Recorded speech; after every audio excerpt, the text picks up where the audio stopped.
we all pressured by time? Is lack of time a general phenomenon? Is time pressure society's problem?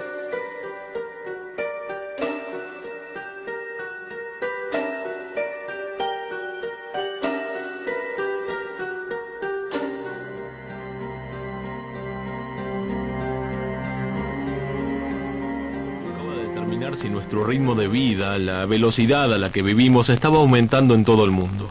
Hace unos años, un profesor de psicología llamado Robert Levine viajó por el mundo, buscando medir nuestro ritmo de vida, a qué velocidad nos movíamos.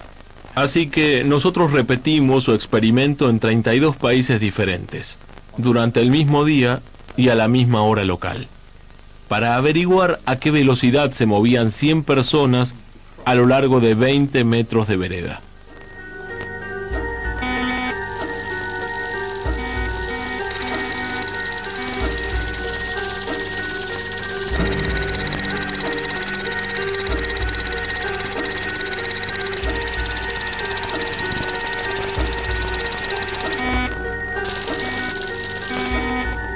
Comparando esos datos con los que se habían recolectado 10 años atrás, íbamos a poder ver si la vida de la gente se había acelerado.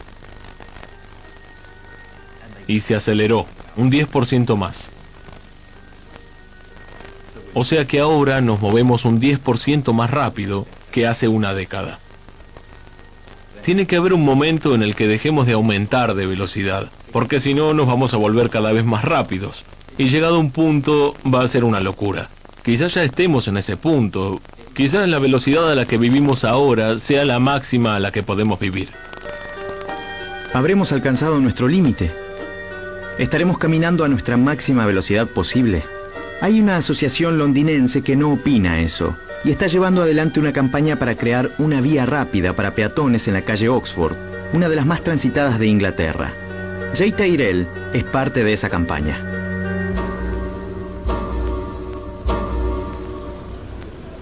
La calle Oxford es una de las más concurridas del mundo. Por acá pasan unos 200 millones de personas cada año y unos 5 millones por día. Así que se nos ocurrió crear una vía rápida para peatones. En la vía rápida tenés que caminar a una velocidad determinada. No podés usar celular, no podés escuchar música. Tenés que saber exactamente a dónde vas y mantenerte en esa vía. Habría policías para asegurar que todos cumplieran las reglas. Y también tendríamos cámaras para monitorear la velocidad de la gente y ver si están siguiendo las normas o no. Y hasta podríamos multar a los que no estén yendo a la velocidad adecuada. Cuando hay personas haciendo otras cosas, como escuchando música o jugando con sus celulares, obviamente retrasan a los demás. Por eso no los queremos en la vía rápida. Para diferenciar las vías necesitaríamos un sistema de señales. Por ejemplo, la vía rápida podría estar pintada de rojo y la vía normal, para los compradores, podría seguir siendo del mismo color. ¿Es verdad que ya presentaron el proyecto al Ministerio de Transporte de Londres? Sí. ¿Y cómo lo recibieron? Les gustó la idea, pero dijeron que sería difícil por cuestiones administrativas y de costo. Habría que invertir mucho dinero para monitorear, señalizar y reconfigurar las calles actuales. Les gustó la idea y la propuesta, pero como siempre la pregunta fue, ¿quién lo va a pagar? O sea que es un problema de costo. Sí, de financiación, pero la idea les gustó.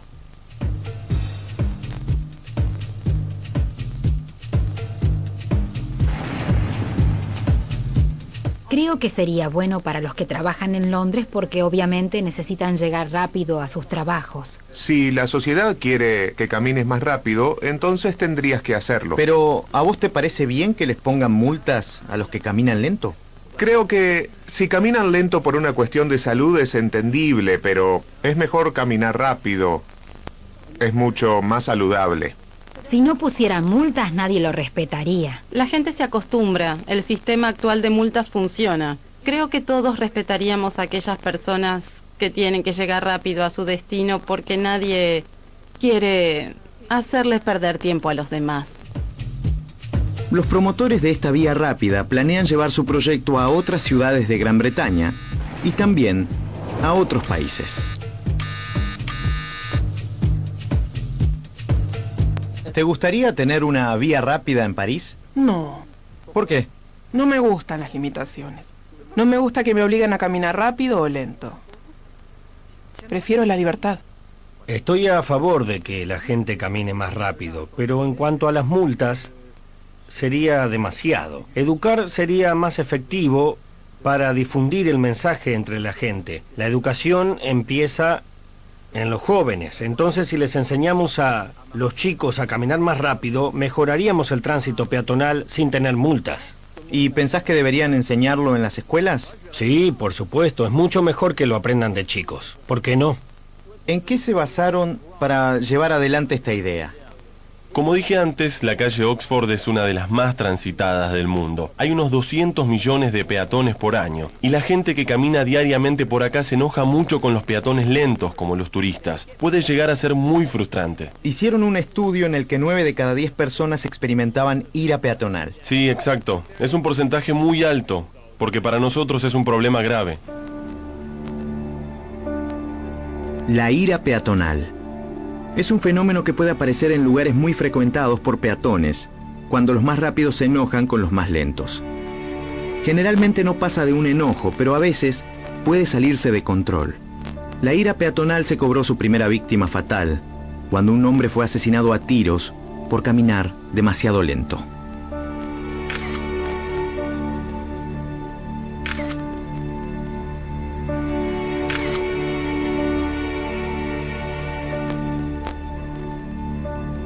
La psicóloga Nicole Aubert también notó un aumento en la presión del tiempo en su área de investigación. Hace muchos años hice investigaciones sobre la gente y sus trabajos. Esto fue hace 10 o 12 años.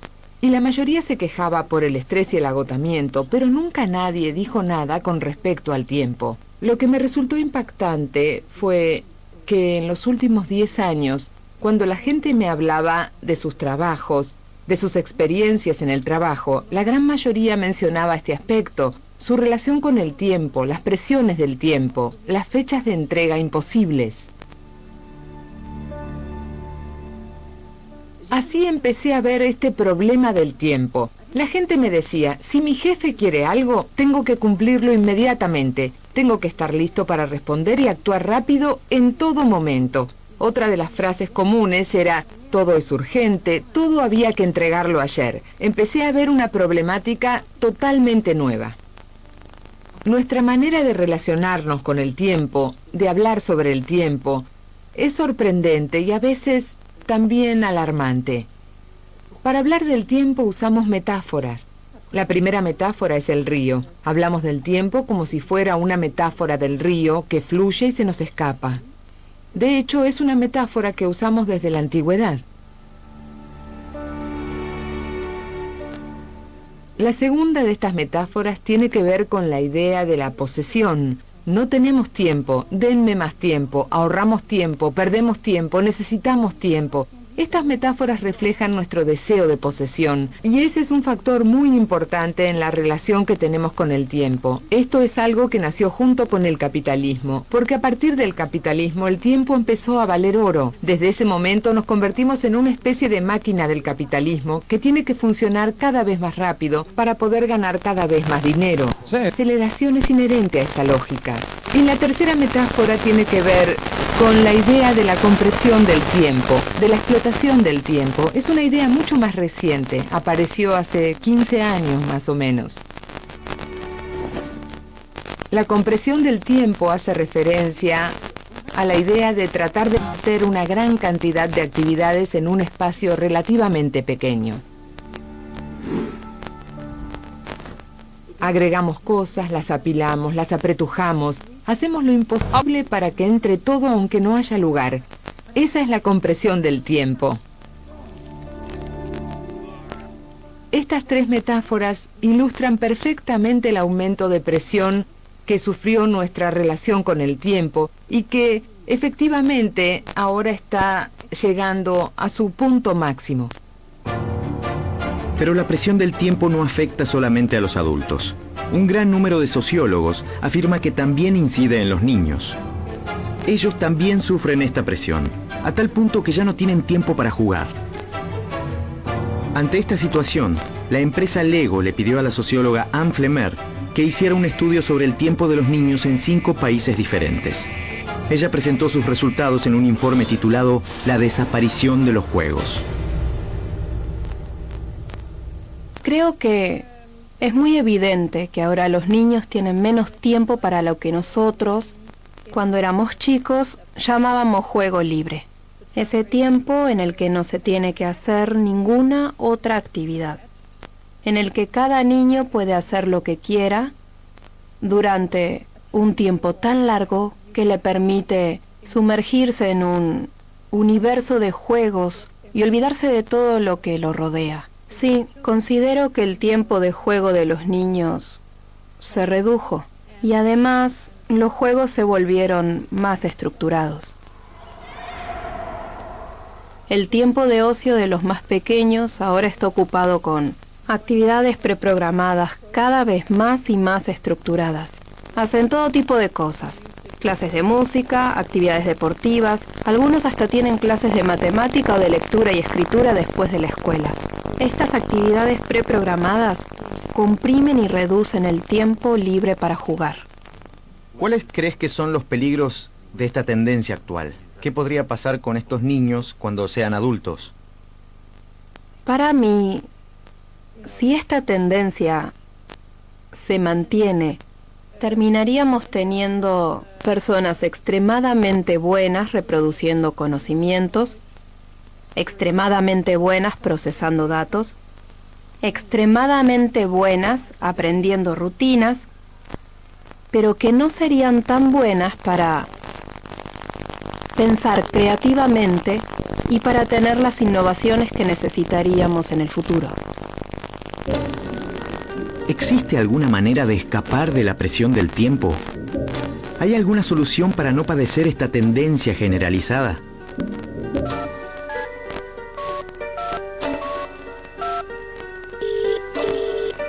Nelson Training, ¿en qué lo puedo ayudar? ¿Qué tal? Buen día. Vi que en su página web ofrecen un curso de gestión de tiempo. Sí, espere que lo comunico con la asesora. Este curso ofrece muchas ventajas. Tenemos actores que representan situaciones reales.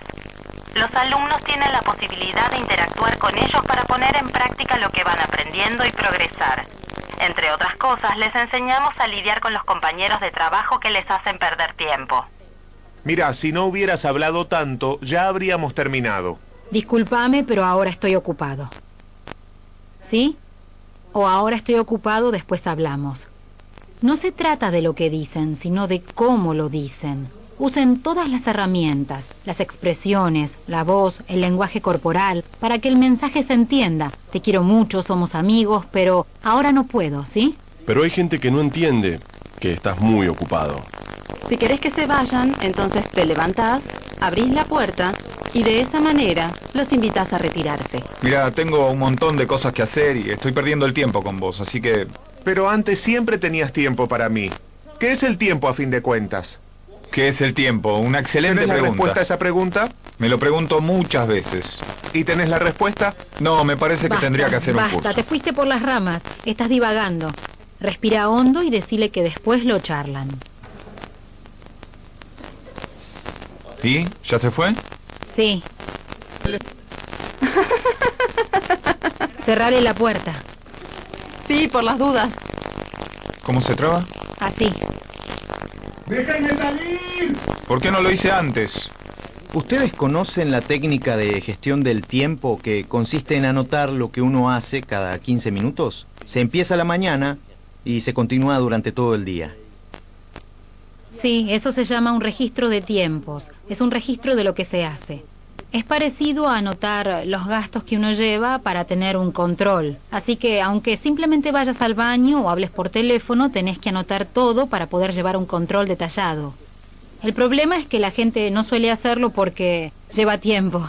La técnica consiste en anotar cada 15 minutos lo que acabas de hacer. Supuestamente eso te permite saber en qué cosas perdés más tiempo y en qué cosas podrías ahorrar tiempo. ¿Vos lo harías? No, no podría. Creo que no podría.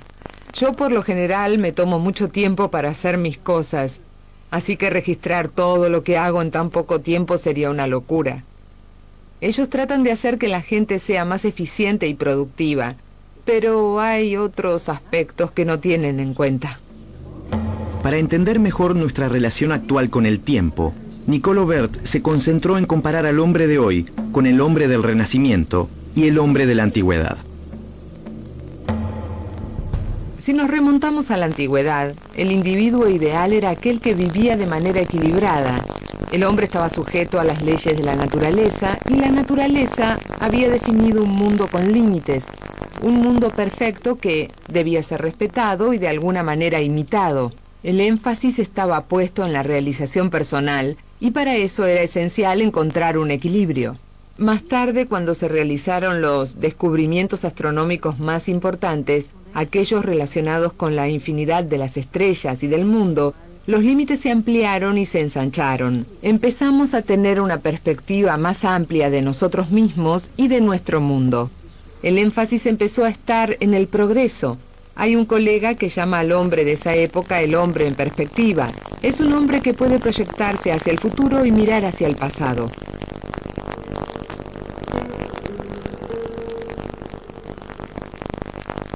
Y contrastando con todas esas ideas estamos nosotros, el hombre de hoy.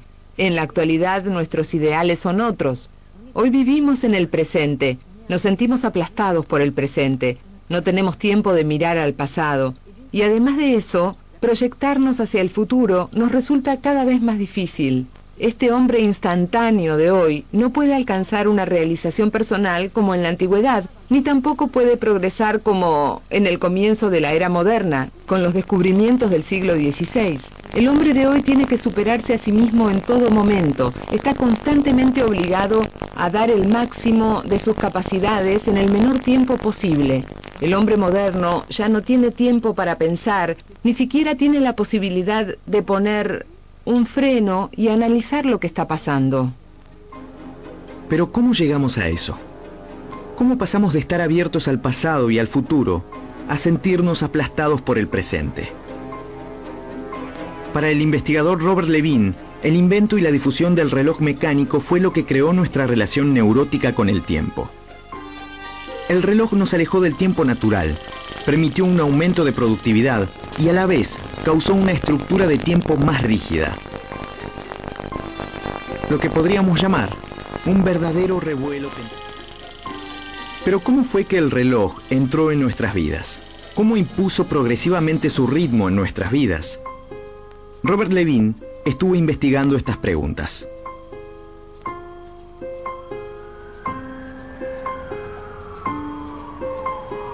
El reloj se convirtió en el grillete de nuestra época. Ahora, aunque no tengas un reloj en la muñeca, tenés la hora en tu celular o en algún reloj de pared o en la pantalla de cualquier tipo de aparato que puedas llegar a tener en tu casa. La gente está muy obsesionada con el tiempo, está obsesionada con mantener el control del tiempo. Es bueno aclarar que esa idea de que ser puntual es lo más correcto en términos de moralidad es una idea muy reciente y no es algo que haya surgido de manera natural. Nosotros desarrollamos esos periodos de tiempo que permiten que la gente se organice y sepa si alguien llega tarde o temprano. Pero eso no justifica que hayan usado esos mecanismos simplemente porque estaban disponibles. La palabra puntualidad en la lengua inglesa originalmente se refería a una persona muy rigurosa con los detalles. El significado actual recién se empezó a implementar hace 100 años. Si caminamos por Europa vamos a ver que hay un montón de relojes públicos, hechos para que la gente pudiera medir el tiempo y vincularse con él. Pero también eran objetos centrales de una ciudad, eran muy importantes para la gente. Después se desarrollaron relojes más chicos para que la gente de clase media pudiera tenerlos en sus hogares. Y finalmente se crearon los primeros relojes de pulsera, creo que los primeros fueron franceses.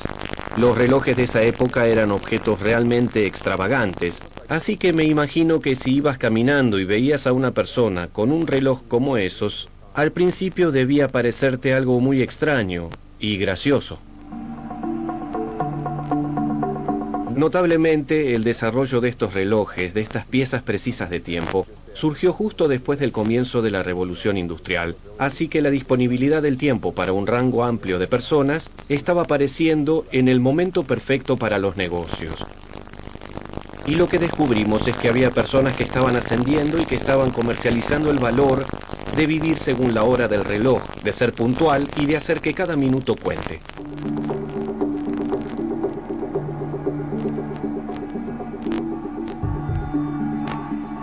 Identifique a sus empleados menos productivos.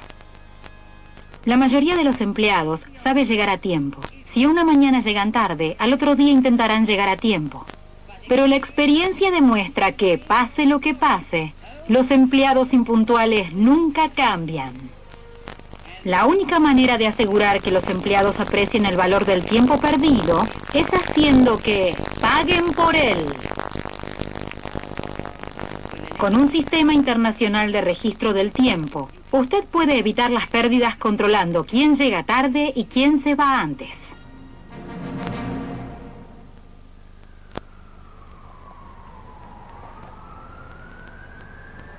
En esa época, estos mensajes publicitarios bombardeaban las compañías, porque era un mundo muy competitivo.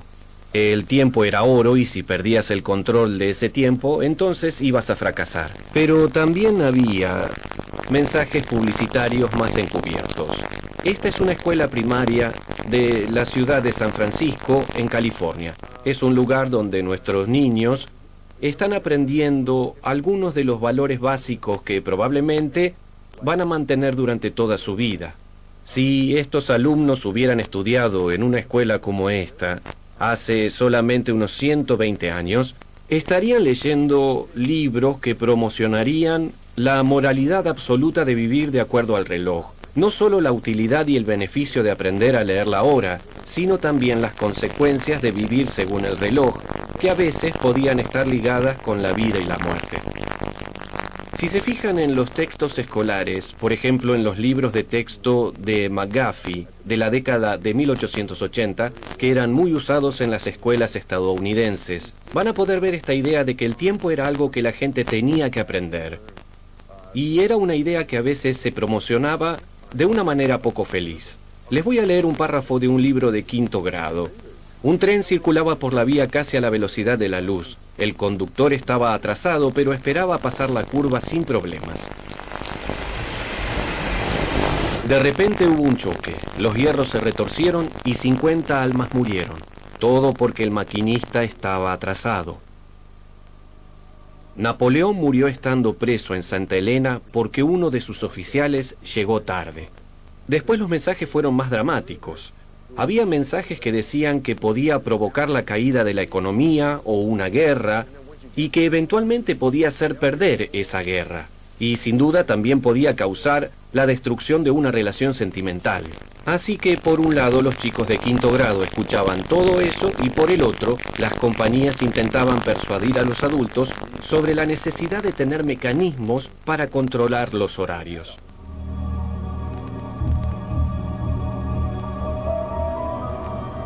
Y rápidamente, casi sin darnos cuenta, esa combinación de la disponibilidad y el atractivo de esos mecanismos de tiempo, junto con toda su promoción, hizo que empezáramos a pensar en el reloj, que empezáramos a aceptar el hecho de que vivir según el tiempo del reloj era lo correcto.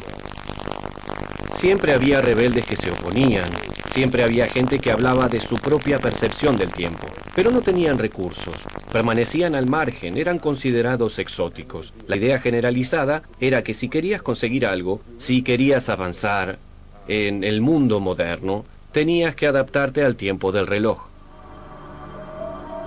Pero hoy, ¿es posible escapar del reloj? ¿Es posible tener un enfoque menos mecánico del tiempo?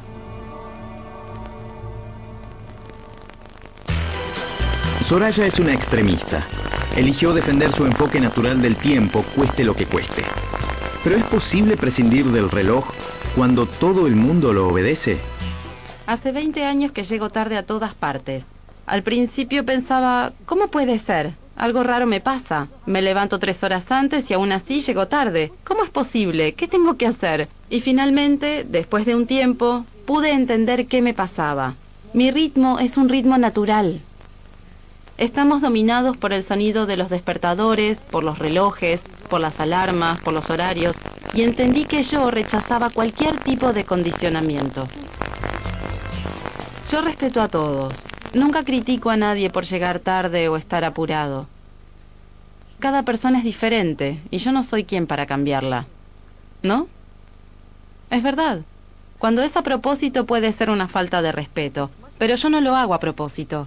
Yo no decido llegar tarde para molestar a los demás, para decirles, lo lamento, van a tener que esperarme porque estoy atrasada. No, yo no soy así, para nada. Yo estoy convencida de que mi concepción del tiempo me permite vivir en libertad.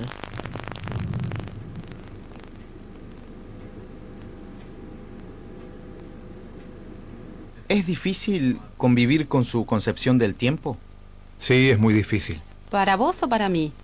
¿Para vos o para mí? Porque no es lo mismo. Al menos para mí es difícil, por más que me esfuerce, es muy difícil.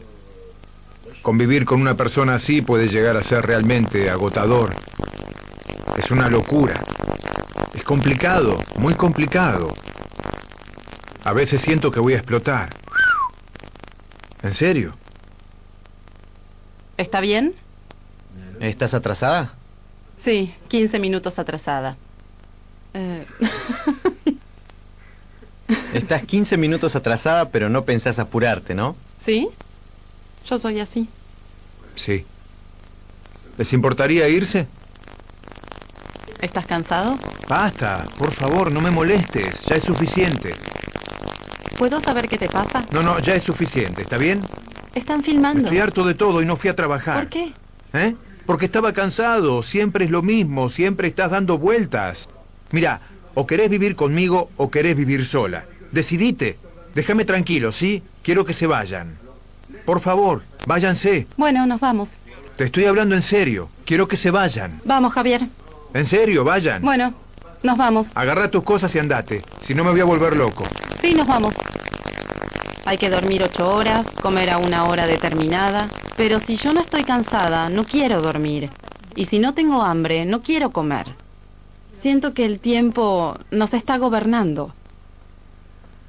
Yo no quiero que el tiempo me domine. No quiero que un reloj me obligue a hacer las cosas. Me resisto. Pero si hoy nos cuesta tanto abstraernos de la hora del reloj, ¿cómo se percibía el tiempo en otras culturas? Cuando los pueblos algonquinos de América del Norte vieron llegar a los primeros misioneros, describieron al tiempo como el capitán reloj, porque todos los cristianos lo obedecían.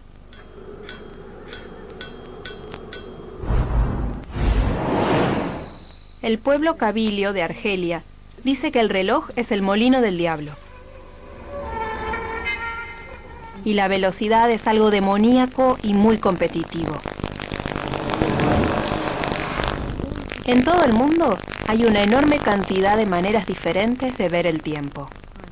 Pero la que se impuso es la idea occidental, estricta, monolítica y monocultural del tiempo. Es lo que yo llamo la globalización del tiempo.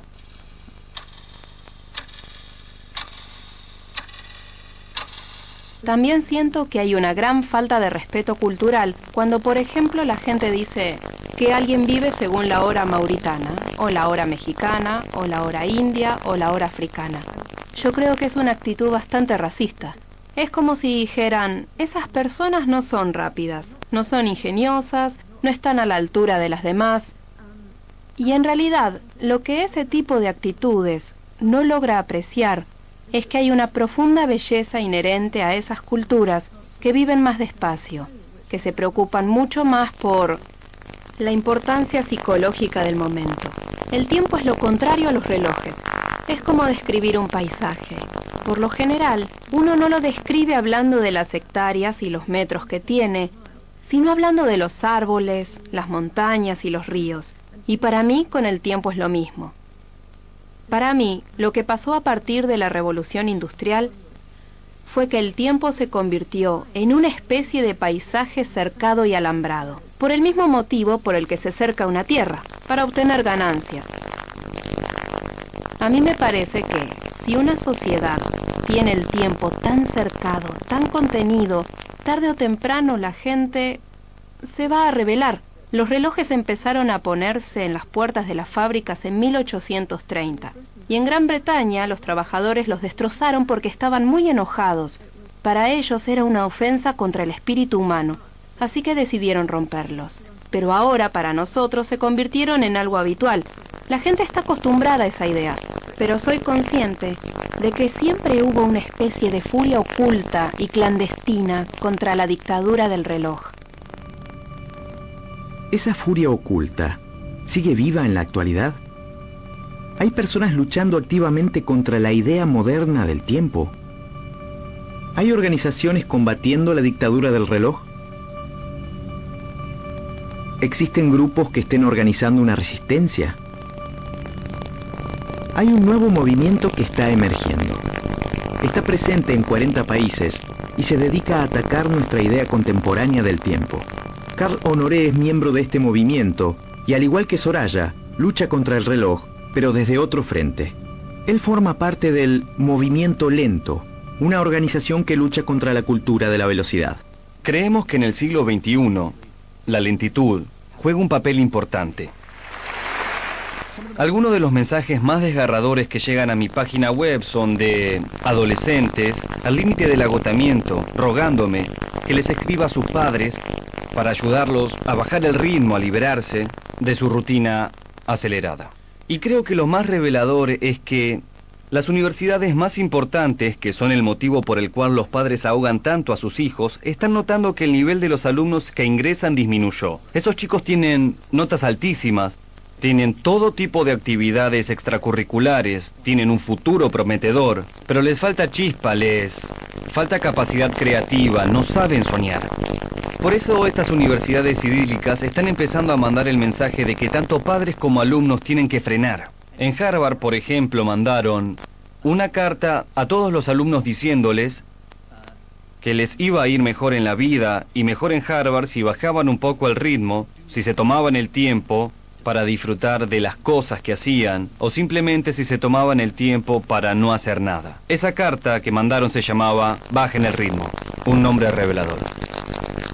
La velocidad se convirtió en una manera de apartarnos de las cuestiones más profundas. Nos llenamos la cabeza de distracciones para no tener que preguntarnos: ¿estoy bien? ¿Soy feliz? ¿Mis hijos están creciendo bien?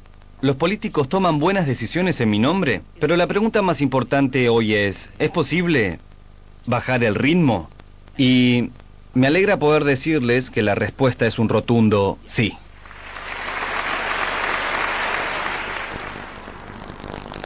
Para mí, la filosofía de la lentitud es un acto de rebelión contra la cultura dominante de la velocidad que empezó hace unos 150 o 200 años. Antes, las personas, la humanidad, no eran tan esclavas de los relojes. Yo creo que como sociedad llegamos a un punto de quiebre en el que la velocidad nos hace mal. La filosofía de la rapidez es un sinónimo de muchas cosas. De estar apurado, de ser agresivo, de estar sobrecargado, de ser superficial, de ser hiperactivo, de estar siempre alterado. La filosofía de la lentitud implica estar en calma, tranquilo, privilegiar la calidad por sobre la cantidad, privilegiar la reflexión por sobre la reacción, tener relaciones profundas, ser paciente, tomarse el tiempo para disfrutar de las cosas.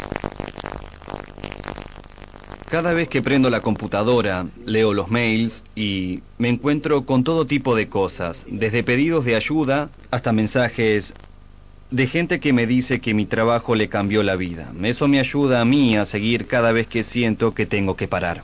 Este es un mail que llegó hace 2 o 3 días. Es de Estados Unidos. Dice: entendí el mensaje central de tu libro y ayer mismo decidí renunciar a mi trabajo en marketing.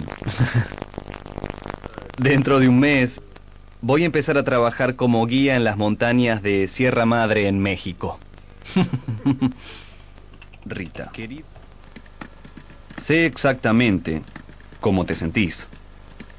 Me alegra saber que estás bajando un cambio. Desde el principio decidí que iba a responder todos los mails que me llegaran. Y eso que es complicado, porque recibo un montón. La verdad es que me bombardean la casilla. Le contesto a todo el mundo, pero no enseguida. Me tomo mi tiempo. Pero, ¿estás en contra de la velocidad?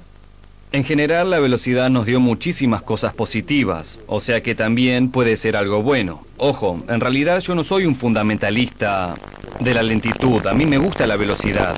El problema es que en el mundo moderno, la velocidad es la opción automática para todas las cosas. Ese es el verdadero problema. Y hay momentos en los que hay que frenar. ¿Podemos frenar? Sí, claro que podemos. Se podría decir que el obstáculo principal de esta filosofía de la lentitud, de esta revolución de la lentitud, es, en mi opinión, el tabú cultural. Si uno busca la definición de lento en el diccionario, siempre va a encontrar sinónimos peyorativos asociados como perezoso, lerdo, aletargado, poco eficaz. Eso es parte de ese tabú. Refuerza ese tabú cultural que existe contra la lentitud, al contrario de la velocidad, que es vista como un valor positivo. Si te encontrás con alguien en la calle y le preguntás ¿cómo estás?, la respuesta más común es bien, a las corridas. Es una manera de decir yo soy una persona activa, productiva, soy interesante, soy poderoso, soy moderno.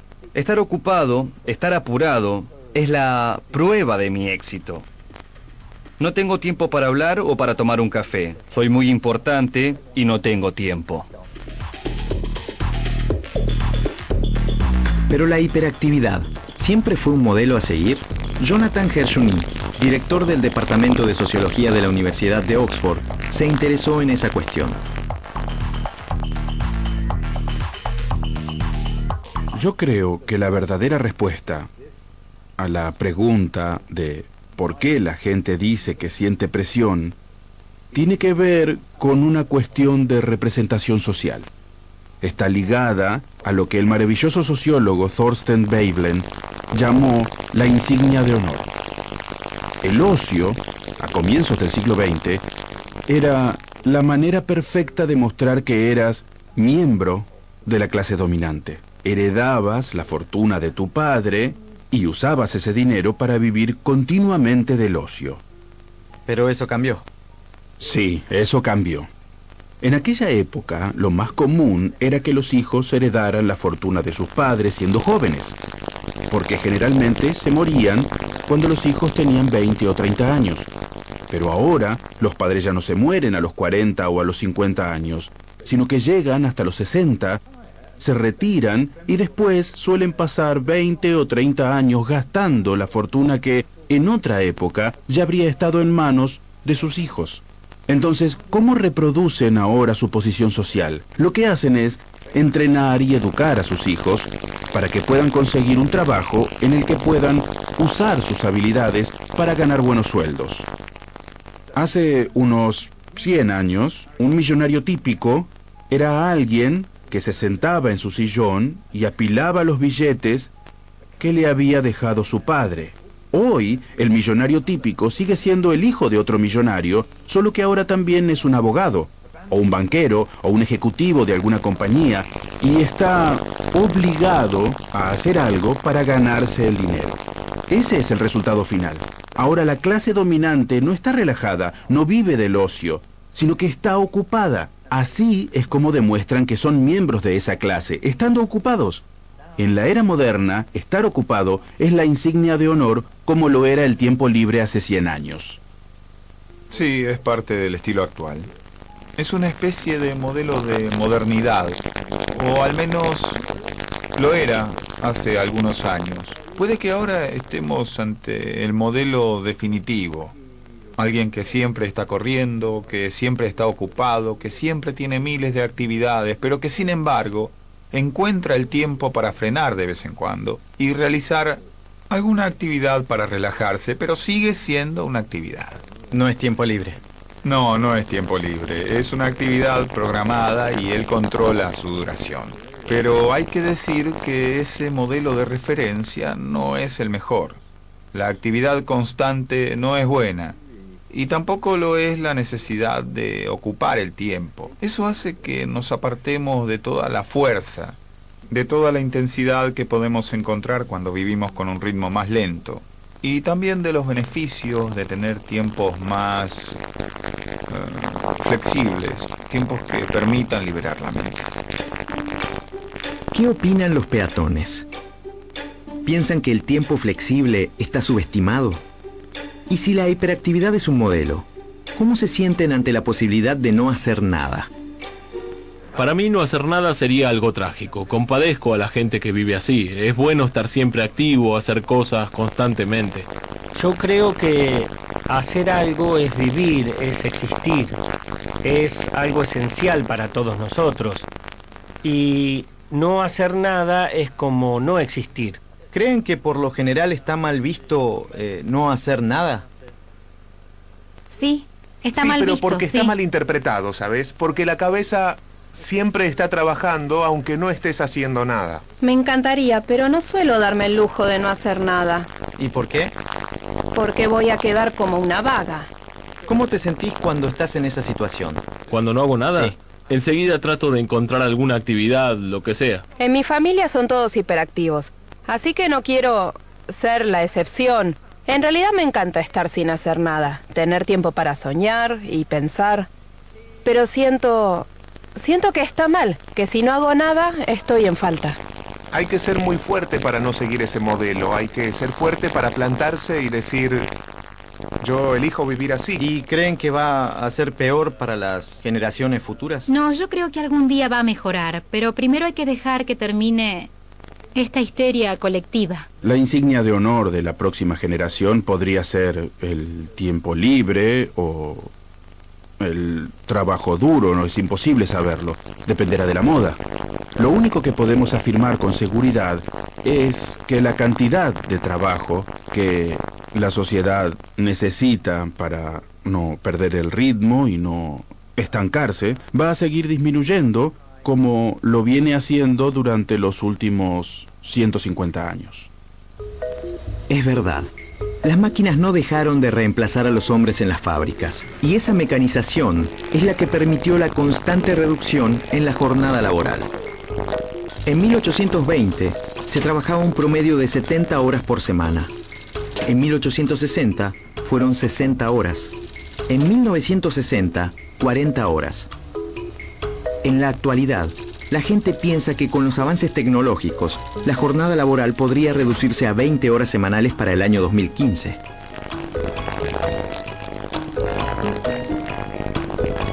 Había mucha gente que pensaba de esa manera. Pero también había otro grupo de gente que visualizaba algo llamado el problema del tiempo libre.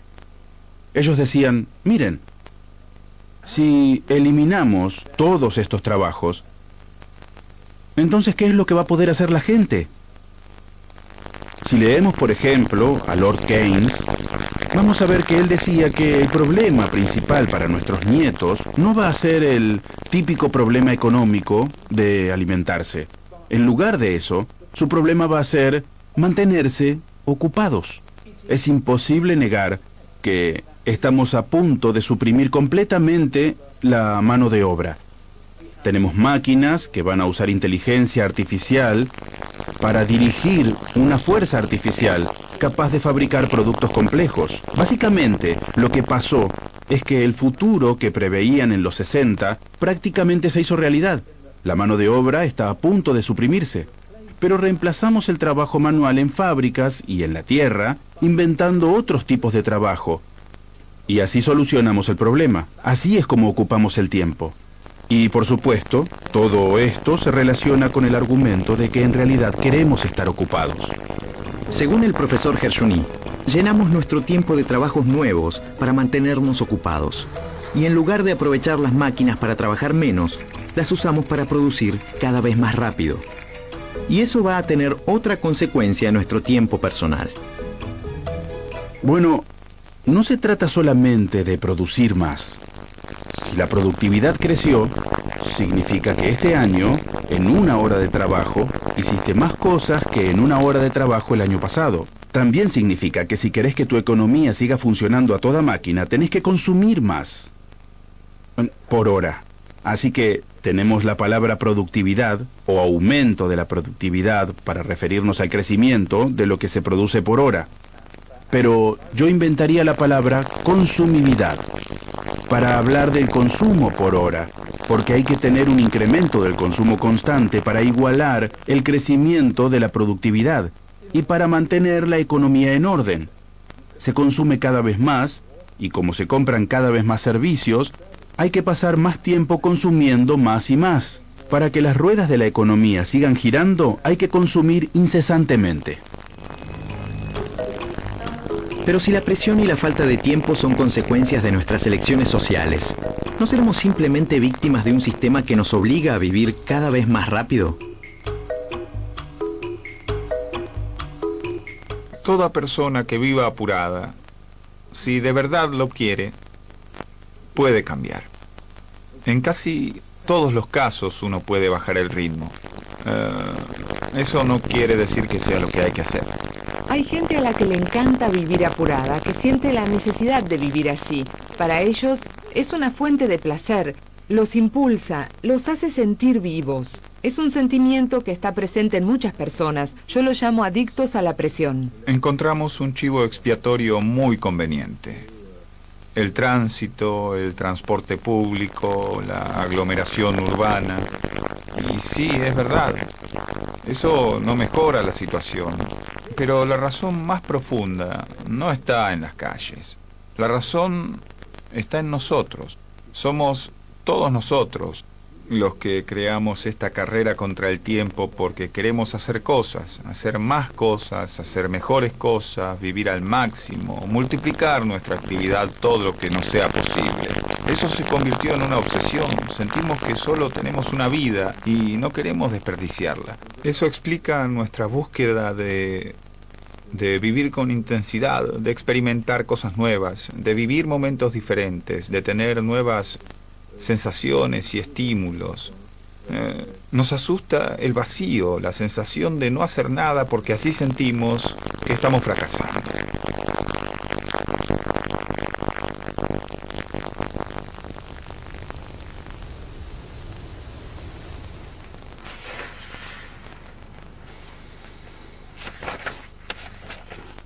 Tuyaví, el jefe de la tribu de Teabea, escribió unas cartas para sus hermanos de los mares del sur, en las que les contaba cuál era su opinión del hombre blanco después de haberlos visto en sus viajes. ¿El hombre blanco? Sí, el hombre blanco.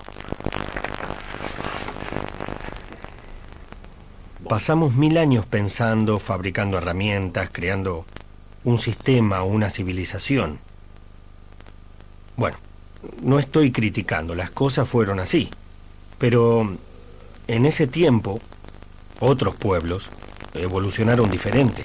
Algunos se quedaron en la edad de piedra tecnológicamente hablando, pero evolucionaron interiormente. Y eso cuenta. Quizás no invirtieron su tiempo para inventar tornillos, tuercas, máquinas o motores, pero eso no significa que no hayan evolucionado. ¿Hay alguna parte del libro que hable de nuestra relación con el tiempo? Sí. Habla de cómo lo dividimos y de cómo somos sus prisioneros. Somos prisioneros.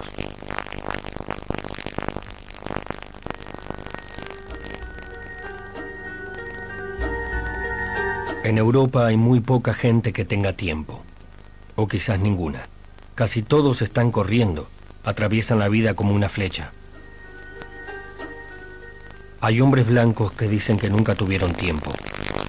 Corren por todas partes, como si estuvieran poseídos por espíritus malignos. Esa locura es una enfermedad terrible, un mal que ningún médico puede curar. Afecta a muchos hombres y los hace miserables. El hombre blanco dirige toda su energía y su mente hacia un mismo objetivo, hacer que el tiempo sea lo más largo posible. Usa el agua, el fuego, las tormentas y los rayos para detener el tiempo. Pone ruedas de acero bajo sus pies para poder tener más tiempo. ¿Y para qué sirve tanto esfuerzo? ¿Qué hace el hombre blanco con su tiempo? Yo nunca pude descubrirlo. Creo que el tiempo se les escapa como una serpiente de una mano mojada, porque intentan retenerlo demasiado. El hombre blanco no reconoce el tiempo, no lo entiende, y por eso lo maltrata con sus costumbres bárbaras. Queridos hermanos, nosotros nunca nos quejamos del tiempo, nunca lo perseguimos, nunca quisimos dividirlo o hacerlo más largo. Para nosotros nunca fue una carga ni una limitación. Tenemos que liberar de su locura al pobre hombre blanco. Tenemos que ayudarlo a reencontrarse con su tiempo y apartarlo de sus pequeñas máquinas redondas. Tenemos que decirles que entre el amanecer y el ocaso hay más tiempo que lo que un hombre puede gastar.